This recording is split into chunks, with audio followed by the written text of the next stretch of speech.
इस वीडियो में हम रेखिक अवकल समीकरण को कैसे हल करते हैं उसके बारे में देखेंगे। तो देखो, रेखिक अवकल समीकरण को पहचानने के लिए यहाँ पे देखो अपन पहले समघात समीकरण को अपन चेक करेंगे कि ये समघात है कि नहीं है। तो देखो यहाँ पे देखो, समघात चेक करने के लिए x की जगह लैम्बडा x रखना पड़ता है और y की जगह लैम्बडा y रखना पड़ता है और वहाँ से लैम्बडा कट के वापस आपको fxy मिलना चाहिए तो समघात होता है। लेकिन मुझे यहाँ पता है कि यहाँ पे लैम्बडा x रखूंगा तो यहाँ से लैम्बडा कभी भी बाहर नहीं आ सकता है, इसलिए ये समीकरण समघात समीकरण नहीं है। और समघात नहीं है तो फिर या तो रेखिक अवकल समीकरण है। तो मुझे थोड़ा थोड़ा आइडिया लग रहा है कि देखो, यहाँ पर अगर y है और पास में y है और यहाँ dx है और लास्ट वाली जो टर्म है या लास्ट वाले जो पद है अगर वो x की फॉर्म में हो या tan x हो या x के पद हो तो उसको अपन रेखिक अवकल समीकरण कहते हैं। इसलिए मुझे यह दिख रहा है कि ये रेखिक अवकल समीकरण है, इसलिए मैंने यहाँ से पहले कोस स्क्वायर एक्स को हटाया। तो कोस स्क्वायर एक्स का भाग देने पर, कोस स्क्वायर का भाग देने पर क्या आएगी स्टेप देखो, dy by D X plus, देखो कोस स्क्वायर का भाग देंगे तो 1 upon cos square sec square होता है, तो ये मैं डायरेक्टली लिख देता हूँ सेक स्क्वायर एक्स वाई, और 10x अपॉन कोस स्क्वायर करेंगे तो मैं इसको डायरेक्टली लिखता हूँ 10x into sec square X. Cos square का भाग देंगे तो वो सेक में कन्वर्ट हो जाएगा। अब मैं रेखिक अवकल समीकरण, ये मेरे पास रेखिक अवकल समीकरण है क्योंकि देखो यहाँ पर वही है तो इसके पास में भी वही वाला पद है और यहाँ x है तो लास्ट वाले पद x की फॉर्म में है या x के पद है। तो ये रेखिक अवकल समीकरण है और रेखिक अवकल समीकरण दो प्रकार के होते हैं, जिसमें से ये पहला प्रकार इस टाइप का dy by D X plus P Y equal to Q. देखो यहाँ y है तो इसके पास में वही होना चाहिए और q के पद या तो संख्या कांस्टेंट कुछ भी हो सकता है या x के पद, तो फिलहाल अभी x के पद है। तो यह रेखिक अवकल समीकरण है। तो रेखिक अवकल समीकरण है तो फिर अपने को पहले तुलना करके p और q का मान निकालो। तो p की वैल्यू हो जाएगी बेटा, y का गुणांक क्या कहलाता है p है ना, तो p की वैल्यू मेरे पास है सेक स्क्वायर x, ठीक है, और q का मान मेरे पास आ जाएगा 10x sec square x। Clear है। फिर p और q का मान निकालने के बाद मुझे निकालना पड़ता है if, समाकलन गुणांक है ना, इंटीग्रेशन फैक्टर, जिसका फॉर्मूला होता है बेटा e की पावर p dx। तो e की पावर p की वैल्यू मेरे पास बेटा सेक स्क्वायर x है और dx। सेक स्क्वायर x का इंटीग्रेशन क्या होता है बेटा, सेक स्क्वायर x का इंटीग्रेशन 10x, तो e की पावर 10x। और इस रेखिक अवकल समीकरण का if निकाल लिया मैंने, ये रहा। if के बाद जो इसका हल होता है कि y के पद में रेखिक अवकल समीकरण है तो इसका जो आंसर होता है वो ये होता है बेटा y इंटू if। ये मैं इस रेखिक अवकल समीकरण का आंसर लिख रहा हूँ, y इंटू if समाकलन q into if dx plus c। इस टाइप से अपन इसका आंसर लिखेंगे। तो y इंटू if की वैल्यू बेटा e की पावर 10x, फिर q की वैल्यू बेटा 10x sec square x, 10x sec square x, और if की वैल्यू बेटा e की पावर 10x। बस इसका मुझे समाकलन करना, आंसर आ जाएगा, है ना, प्लस c चलता रहेगा। यहाँ तक की स्टेप क्लियर है मेरे ख्याल से आपके पास। अब देखो y इंटू ई की पावर 10x, अब इसका समाकलन करने के लिए मुझे देखो 10x को t मान लूँ, मेरा काम हो जाएगा, है ना बेटा, ये सेक स्क्वायर x है ये, तो 10x को क्या मान लिया मैंने t, और समाकलन में जिसको t मानते हैं उसका अवकलन होता है, तो 10x का अवकलन हो जाएगा सेक स्क्वायर x dx बराबर dt।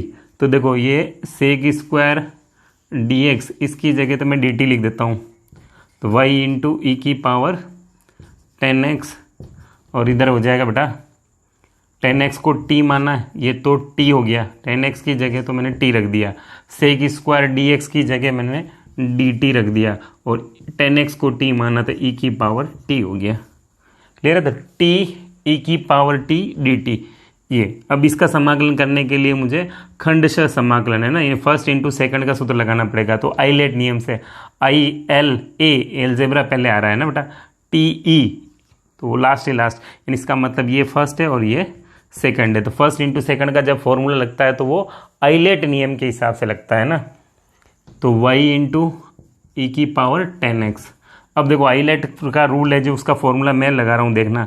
फर्स्ट यानी टी को ऐसे रखा, समाकलन second minus D by D T, यानी जब टी के रेस्पेक्ट में तो D by D T, x के रेस्पेक्ट में D by D x, first यानी टी का, फिर समाकलन किसका, ई की पावर डी टी, और जो बचे या जो आंसर आता है उसका एक बार और समाकलन अपने को करना होता है। ये फर्स्ट इंटू सेकेंड का फॉर्मूला है।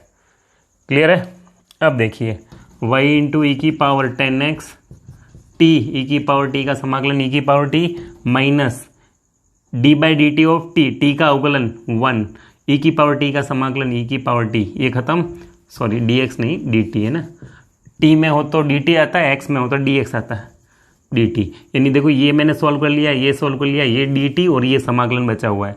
अब 1 का मल्टीप्लाई ई की पावर टी से करूंगा, ई की पावर टी, और ई की पावर टी का जो समाकलन होगा वो मैं यहाँ ऊपर लिख देता हूँ। ठीक है, अब मेरे पास जो फाइनल स्टेप बची वाई ई की पावर 10x टी ई की पावर टी माइनस ई की पावर टी का समाकलन अब ई की पावर टी ही हो गया प्लस सी, और टी का मान वापस रख दो, ई की पावर 10x टी का मान 10x ई की पावर 10x ई की पावर 10x प्लस सी, ई की पावर 10x का सभी पदों में भाग लगा के बस लास्ट स्टेप लिख दो, y equal to 10x minus 1 C E की पावर माइनस 10x, ई की पावर 10x का भाग लगाएंगे तो ये स्टेप आ जाएगी। ठीक है, यहाँ तक भी छोड़ सकते हो, यहाँ तक करो जैसी आपकी इच्छा है। ठीक है, तो पहले आपको आइडेंटिफाई करना होगा कि ये समघात अवकल समीकरण है या रैखिक अवकल समीकरण है। मैंने एक वीडियो डाल रखा जिसमें सभी की पहचान बता रखी कि कौन सा समघात होगा और कौन सा रैखिक अवकल समीकरण होगा, कौन सा बर्नौली होगा, कौन सा समघात में परिणित होने वाला अवकल समीकरण होगा। ये सभी आपने पढ़ा है, आप जानते हो। 18 जून को एग्जाम है, इसलिए थोड़ा मैं भी स्पीड से चल रहा हूँ। ठीक है, तो थोड़ा आप कोशिश करिए, पढ़िए, जो भी प्रॉब्लम हो मैसेज करो ताकि मैं हो जहाँ तक हो सके सभी का आपको आंसर देके यहाँ पर वीडियो अपलोड कर सकूँ। ठीक है, देखते हैं नेक्स्ट क्वेश्चन। पॉइंट 8 का प्रश्न नंबर 3 देखते हैं। देखो रैखिक अवकल समीकरण पढ़ रहे हैं तो उसी के बारे में अपन यहाँ से देखेंगे और उसको सॉल्व करने की कोशिश करेंगे। ठीक है, तो देखो यहाँ पे मैं लैम्बडा रखता हूँ, पहले समघात को चेक कर लेते हैं। देखो यहाँ पे लैम्बडा रखेंगे तो lambda square x square, lambda बाहर लेते ही यहाँ पे लैम्बडा बचेगा, 1 अपॉन लैम्बडा आएगा।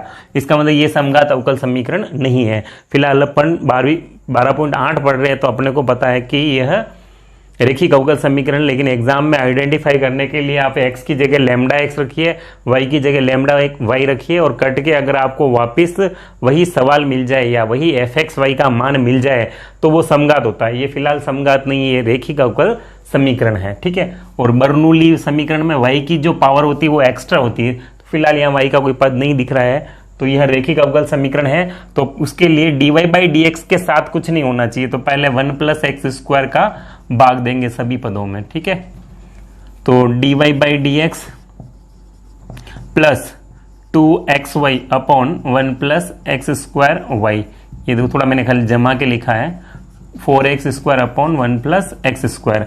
अब यह रैखिक अवकल समीकरण है। देखो यहाँ y है तो यहाँ y है, यहाँ लास्ट में x है तो x के पद होने चाहिए, dx है तो यहाँ लास्ट वाला जो भी पद हो वो x का पद होना चाहिए। यहाँ लिख सकते हैं अपन यह रैखिक अवकल समीकरण है, लीनियर डिफरेंशियल इक्वेशन अवकल समीकरण।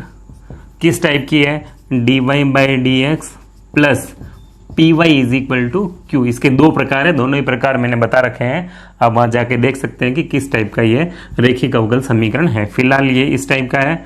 अब मैं तुलना करके p और q का मान निकालता हूं, तो p का मान मेरे को मिल जाएगा बेटा 2x upon 1 plus X square, y का गुणांक p है, और q जो लास्ट में बचता है वो q है, q की वैल्यू आ गई 4x square upon 1 plus X square.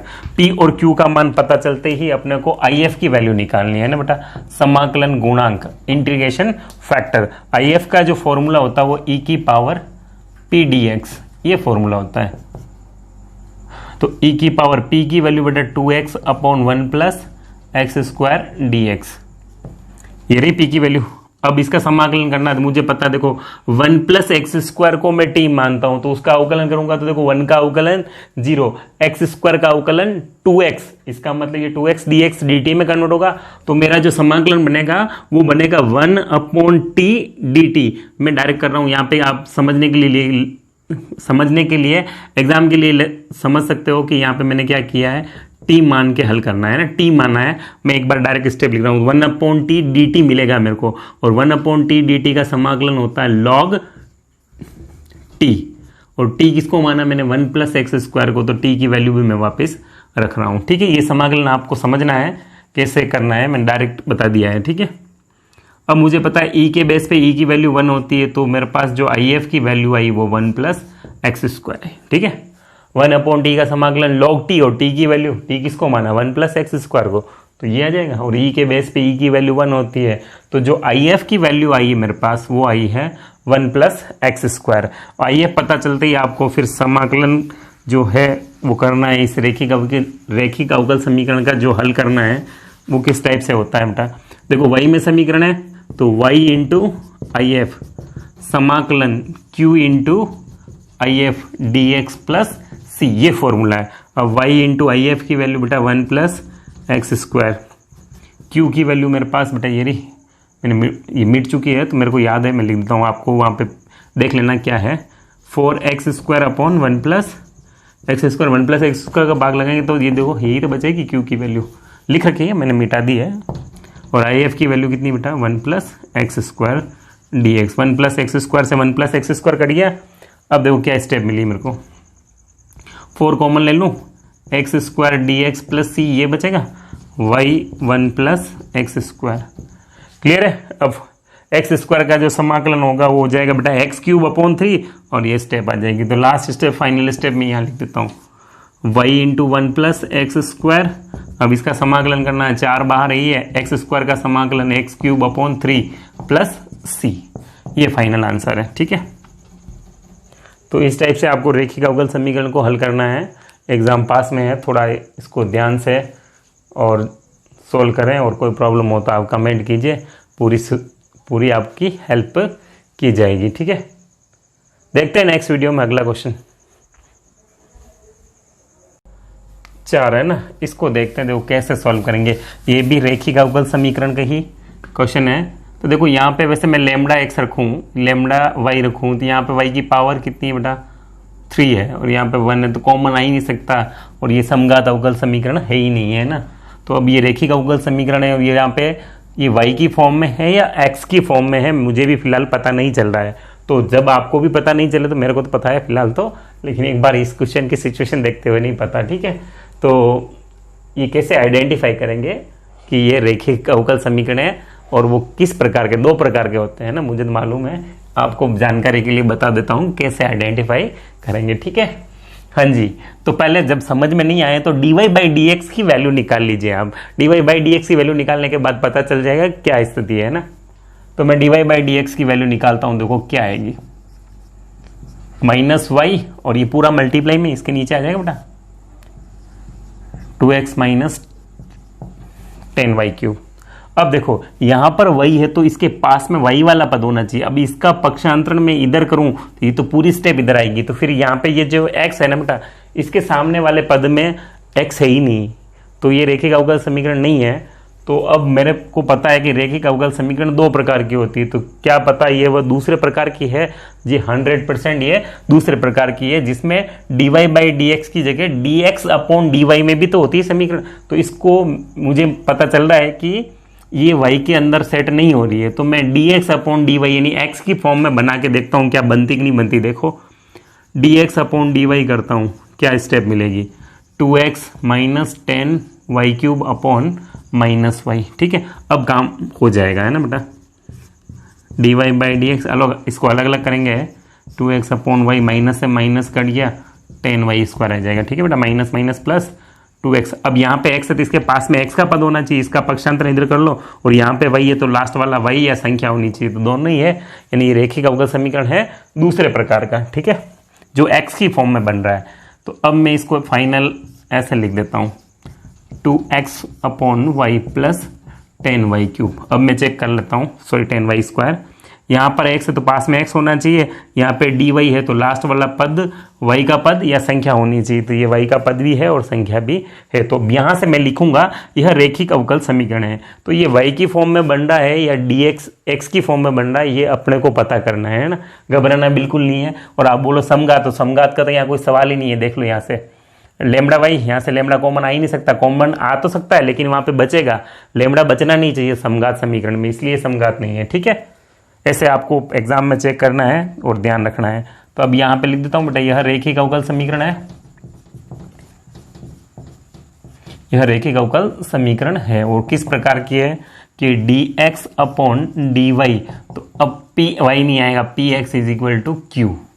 अब मैं तुलना करूं तो जो p की वैल्यू है बेटा 2 अपॉन वाई, क्लियर है बेटा, और जो q की वैल्यू है वो मेरे पास 10y²। p और q पता चलते ही आपको if की वैल्यू निकालनी, जिसका फॉर्मूला हो जाएगा e की पावर p dx होता है। अगर समीकरण y में हो तो dx होता है, x में हो तो dy। ऐसे भी पता नहीं चले p का मान अगर y में है तो dy आएगा, इतना आप कॉमन सेंस लगा सकते हो। p की वैल्यू 2 अपॉन वाई dy। अब इसका समाकलन करेंगे तो 2 बार ले लूँ, 1 अपॉन वाई dy का समाकलन log y हो जाएगा बेटा e की पावर में। अब ये देखो m की पावर n से इसको ऐसे लिख सकता हूँ मैं, थोड़ा ध्यान रखना, e की पावर log y²। अब e के बेस पे e की वैल्यू 1 हो गई, तो if की जो वैल्यू आई है वो आई बेटा y²। ये बात आपको समझनी है ना बेटा, m की पावर n का फॉर्मूला लग जाएगा, ये ऊपर चली जाएगी। अब e के बेस पे e1 हो गया, तो ये y² हो गया। if की वैल्यू y² आ चुकी है। if आते ही आपको क्या करना है, बस इसका आंसर लिखना है ना। क्या आंसर होता है, y इंटू if। अगर समीकरण y में हो तो y इंटू if, फिलहाल x में है तो x इंटू if, समाकलन q इंटू if, dx की जगह इस बार dy आएगा प्लस c। अब x इंटू if की वैल्यू y², q कितना बेटा 10y² वहां लिखा हुआ है, और if की वैल्यू कितनी बेटा y² dy प्लस c। तो 10 तो कॉमन आ जाएंगे, y की पावर 4 का समाकलन करना है ना बेटा। तो यहाँ कर देता हूँ, देखो x इंटू y², 10 बार आ गया, y की पावर 4 का समाकलन 10 बार, y की पावर 4 का समाकलन y की पावर 5 अपॉन 5 प्लस c। इसको इससे काट लो, xy² 2y की पावर 5 प्लस c। अब जैसे हो यही छोड़ दो आप, तो कैसे भी सॉल्व कर सकते हैं। ठीक है, y² का भाग लगा दो जैसी आपकी इच्छा हो। क्लियर है, तो ये दूसरे प्रकार का भी मैंने बता दिया है ना। साथ और भी क्वेश्चन है, तो मैं थोड़ा एग्जाम पास में इसलिए थोड़ी स्पीड से भी बता रहा हूँ। तो थोड़ा आपने सब पढ़ चुके हैं, अब तो बस खाली आपको आइडिया चाहिए। ठीक है, तो इसीलिए इतनी हेल्प मिल जाए आपको, इसीलिए मैं वीडियो अभी अपलोड कर रहा हूँ और थोड़ा स्पीड से पढ़ा रहा हूँ, है ना। एग्जाम में 3-4 दिन ही बचे हैं, तो थोड़ा आप कोऑपरेट कीजिए। ठीक है, समझने की कोशिश पूरी कीजिए, आपको 100% समझ में आ जाएगा। ठीक है, देखते हैं नेक्स्ट वीडियो।